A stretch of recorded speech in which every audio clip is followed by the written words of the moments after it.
Yun nga, no?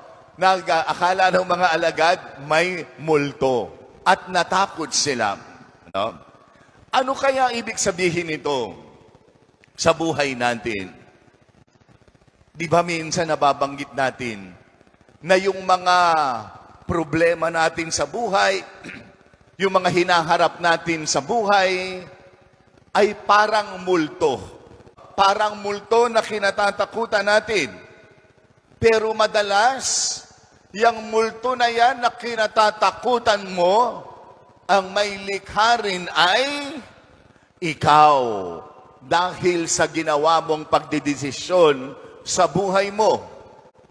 Kaya ikaw din ang natatakot. Ikaw din ang lumikha ng sarili mong multo. Madalas yung kinatatakutan natin, sino ang may gawa?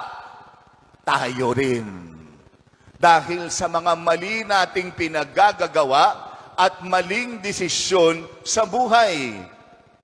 Gagawa-gawa ka ng multo, pagkatapos ikaw rin pala ang matatakot. Di ba? Ganyan din tayo. Mangungutang ka, tapos pagka ayaw mo magbayad, pag nasa lubong mo yung inutangan mo, kahit malayo, doon ka dadaan para hindi mo masalubong. Pinagod mo yung sarili mo.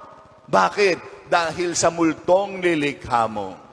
Ikaw, kapatid, anong kinatatakutan mo ngayon na ikaw din naman ang may gawa? Sabi ko nga iba't ibang choices meron tayo sa buhay. Iba't ibang pagpili. Kaya dapat iniingatan natin, baka tayo ang lumilikha ng sarili nating multong. Halimbawa, kahit anong estado hindi ko sinasabing pag-aasawa lang. Ang pag-aasawa, pag minadali mo, hindi mo pinagdasal, hindi mo pinag-isipan, yan ay parang pwedeng maging isang pinakamalaking bangungot at multo sa buhay mo. Tama, mali? Kaya paulit-ulit kong sinasabi, pagdadasalan ninyo, pag-iisipan ninyo ng mabuti ang buhay na yan. Walang pinagkaiba din yan sa buhay namin bilang pare. Pag hindi talaga namin gusto maging pare, ang buhay namin para kaming lumikha ng sarili naming multo.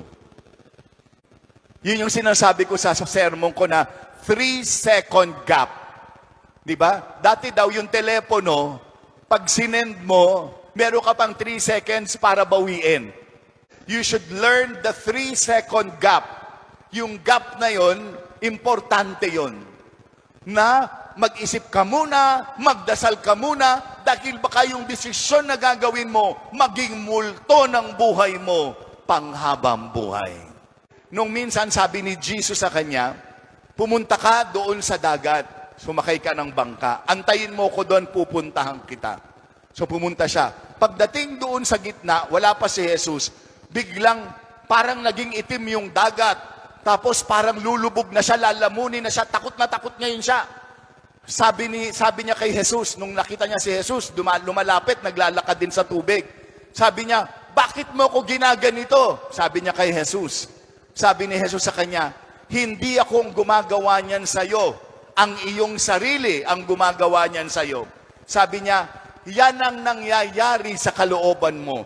That is what's happening inside you. Dahil yung sa galit mo, sa hinanakit mo, inilulubog ka. Don't think about the past, sabi ni Jesus sa kanya. Don't think about the past. Don't think about the pain. Huwag mong isipin yung nakalipas. Huwag mong isipin yung mga sakit mo. Kahit yung nakalipas mong masakit, hindi ka masasaktan yan pag nakafocus ka sa akin. Ganon din tayo. Bakit parang palubog na ako, Father? Kasi nakafocus ka sa lahat ng problema mo. Nakafocus ka sa mga masasakit nangyari sa iyo nung nakalipas. Ikaw din, kapatid, sinasabihan ng Panginoon, huwag ka dyan tumingin. Look at me. Just look at me, sabi ni Jesus sa iyo. And your past and your pain cannot harm you if you focus on me. Sabi ng Panginoon. So yun ay sinasabi niya din sa ating lahat. Kahit kay Father, I have had so much share of pain in my life. Kahit ako ho, maraming pinagdaanang sakit. Maraming pinagdaanang problema. What kept me? Jesus.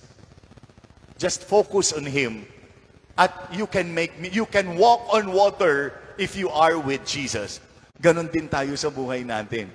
Pag hindi natin kasama si Jesus, lulubog tayo. But if we are with Jesus, miracles will happen. We can even walk on water. Amen? Amen.